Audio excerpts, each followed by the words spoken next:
Hello everyone, ThaKinetic here. Welcome to my Galio matchup guide. And for this guide, we're going to talk about Galio's most common mids matchups and how difficult they are, what playstyle you should be using. I'm going to leave timestamps in the description so you can sort of look at just the charts that I've made, or you can look at the individual explanations that I'm going to make. So let's start, and we're going to start with the difficulty chart. And well, this is divided into 5 brackets: the unplayable, the hard skill matchup, the skill matchup, easy, and unique. And so the way this works is that it's color coded. As you can see on the top right here, we have the bans. These are the champions I would suggest that you ban. Then we have the yellow ones called high-elo changes, and that means that usually these champions are more difficult in high elo than they are in low elo, and the green ones are learning curve. And generally, that means that if you learn how the matchups function, they're not as difficult as they might be. For example, if we look at something like LeBlanc, some people might have a lot of trouble with her, or Syndra, and they might be hard skill matchup if you're perhaps a gold player. But once you learn the matchup, then it becomes more of a maybe even an easy skill matchup to beat those kinds of champions, depending on where you are. So I'm just gonna quickly go over a few of them. We have Yasuo here. Yasuo is basically bordering on the unplayable. Like if you're playing in high, like Master plus Elo, he's definitely an unplayable matchup. Really, really, really tough. But if you're playing in, let's say, gold or lower, then usually Yasuo players aren't that good, and so it's not the worst matchup in the world. It's definitely doable. Corki is kind of the opposite. No, Corki is kind of the same. I mean, this in high elo he's a big problem, but for people in lower elos he might not actually be that much of a, like a big deal, because Corki players in, let's say, silver have no idea how to play the champion and how to abuse Galio in the laning phase.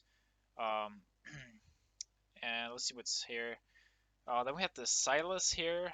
Again, I think he becomes more difficult the better the other player is, but he would also kind of be green if I could color him both. Basically, he also has a learning curve. Then we have the LeBlanc, Syndra, and Zoe. Those are more difficult in lower elos, and once you learn the matchups, then they become, I guess, rather easy until, again, in the very high elo brackets where they become a bit difficult again. Then we have Vladimir. Vladimir is a champion where if you understand the matchup, then he becomes easy. But if you don't, then he has some good windows where he can actually beat you. So yeah, definitely one of the most important ones to learn. Then we have the Pike and Kiana, and again, in lower elos, people aren't that good on these two champions, so they simply won't be that big of a problem for you. Um, so yeah, but in higher elos, they can be problematic if the players know what they're doing. Diana is for some people kind of difficult, but I would say that once you just learn when she has her power spikes and when you can fight her and when you can't, then you will eventually just be more useful than her, and beat her in fights. So Veigar, Veigar is again in high elo, his cage really messes with you, so he kind of outscales you a lot quicker than the rest of the champions in the easy bracket. But yeah, definitely one to watch out for. And then we have the unique bracket here with Kassadin, and we're going to talk a bit more about Kassadin, the playstyle. I don't think he's necessarily difficult, and it's more because I don't think Kassadin really interacts with you enough to be considered a proper matchup, and that's common for all the uniques. These champions don't really interact with you, or at least you don't want to interact with them. You want to interact with the rest of the map. Right. Let's move on to the playstyle, which is actually the most interesting chart here. So I have 6 brackets here, and one is called Call Your Jungler. Then we have Trade with Caution and Farm Up, Play Safe, then Shove and Roam, Aggressive Trading, Shove and Roam, and then the Unique bracket. Again, we have the bans in red, and we have some notes on yellow, or in yellow. So in the first bracket, we have Call Your Jungler, and basically what this is like these are the bruisery type of champions that beats you most of the time. Something like Pantheon, Renekton. It could also be something like a Set or a Kled. Yeah, these champions are generally trouble because when you go into melee range versus them, they just beat you straight up. Lucian, Lane Bully, Vayne is kind of in there as well.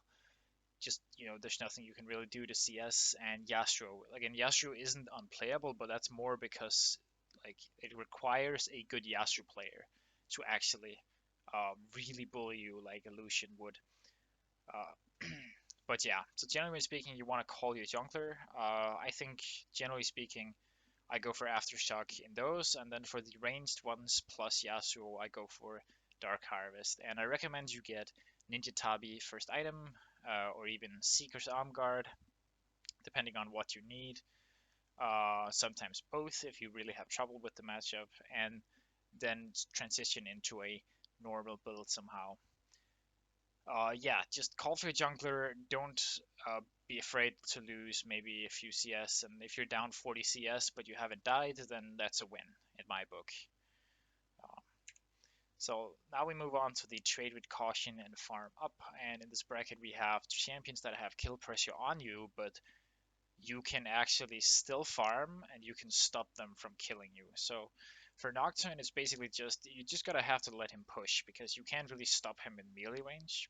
So just let him push, get the CS, and maybe try and farm up because you will be stronger than him later in the game. But he beats you in the 1v1 for a long time and he outroams you because when he ults, you can't ult your team, and that's a big problem basically.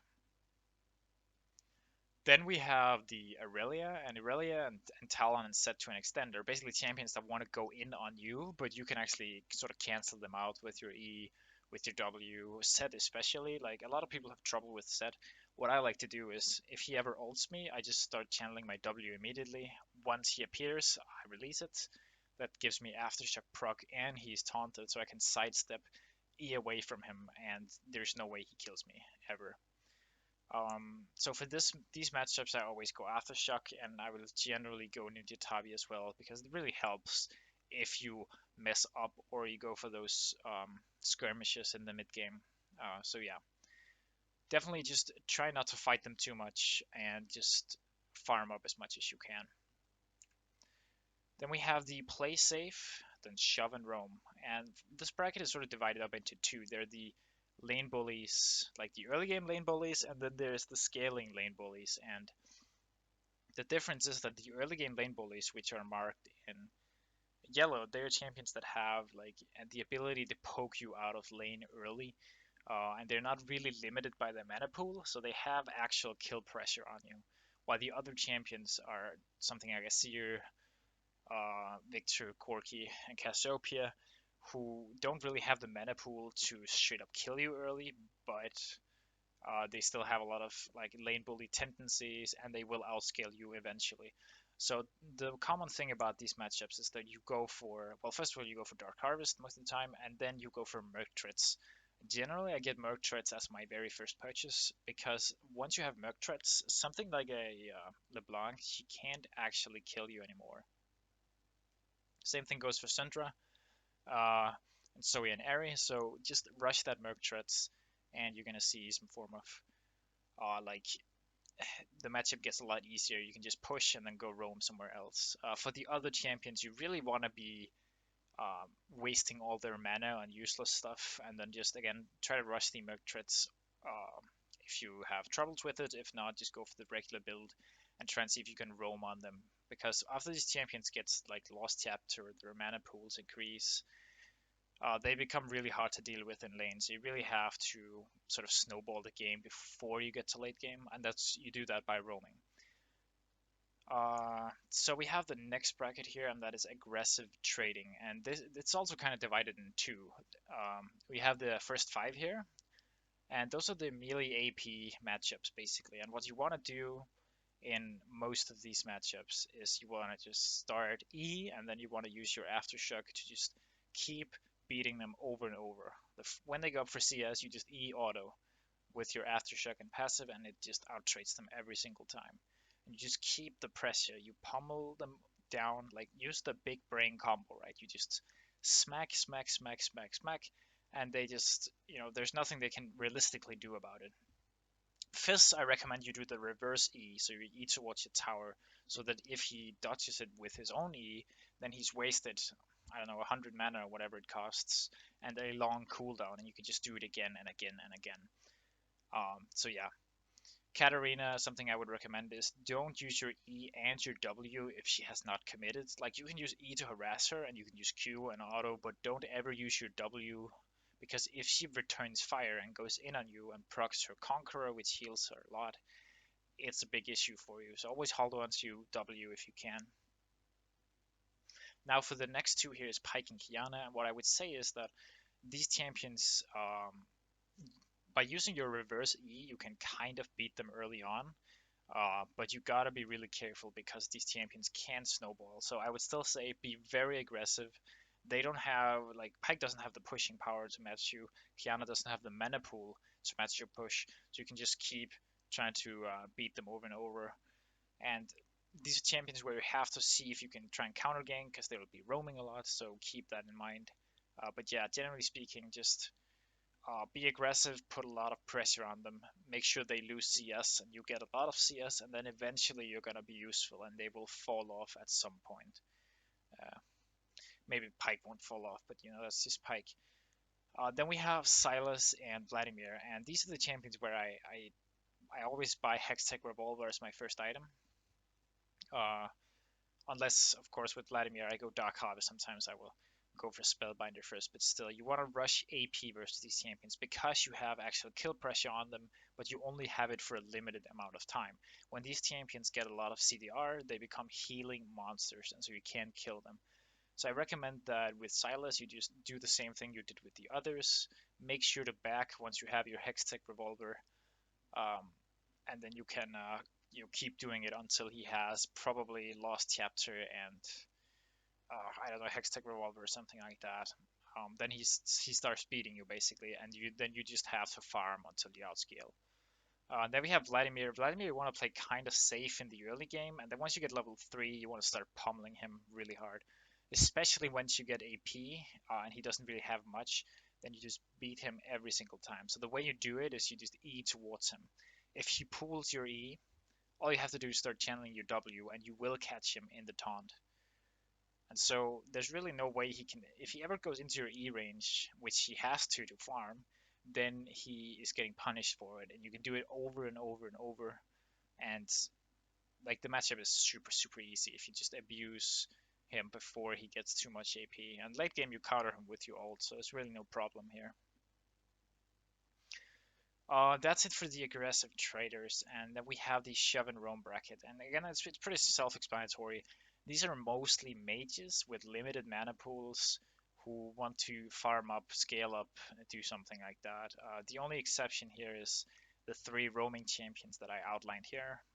What I would say is with these champions, you could go TP. I generally do TP versus Twisted Fate and not against the others because I don't think it's necessary, but versus TF I like to go teleport.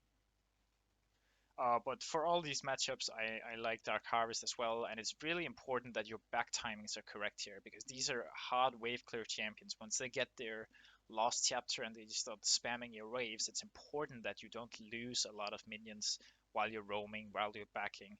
So really make sure that you back on cannon waves or back as soon as you push a lane, and make sure to just, when they have no mana, you just push them in over and over so they have to take a bad back timing basically. But yeah, generally speaking, most of these champions are pretty easy. They can't really kill you, and you get stronger than them way earlier than they can handle, and so you just shove their lane, and if they overstep, you try and kill them. If not, you roam. So that's it for the shove and roam playstyle, basically. And then we have the unique ones. And again, the unique ones they're basically unique because they're not exactly matchups, in my opinion. These three champions are champions that you don't want to interact with. You don't really want to make it a matchup. Like Kassadin, you're never really going to kill him unless you're really far ahead, and so you just want to focus on getting your team ahead. For Malzahar and Heimerdinger, they're basically just forces of nature pushing your lane, and so you want to just generally you can take TP Spellbook in these matchups. These are the only ones where I would consider doing it. But basically you want to just get as much farm as you can while they're pushing you in, and just see if you can help your team with teleport or whatnot. For Kassadin, sometimes I will go for Ignite Dark Harvest. Depends on how confident I am, I guess, that I can roam without teleport, and usually you can't do that versus Kassadin, so it's basically what you prefer. But yeah, it's important in these matchups that you don't waste too much time trying to interact with these champions. Just go out on the map, uh, see if you can get your team ahead, and especially like with Kassadin, if you have like a Darius or a Camille or Fiora top lane, champions that you know just beat Kassadin until he's like 700 AP, right? Then just camp their lanes over and over so that when you fight mid game, Kassadin can do nothing, right? He can't do anything versus the 7-0 Darius, right? So that's what you want to do. So this is basically what I had for you guys on the matchups. Again, you can visit the timestamps if you're interested in specific play styles or difficulties, and leave a comment below the video to tell me what you thought of this video format. And until next time, I'll see you guys later.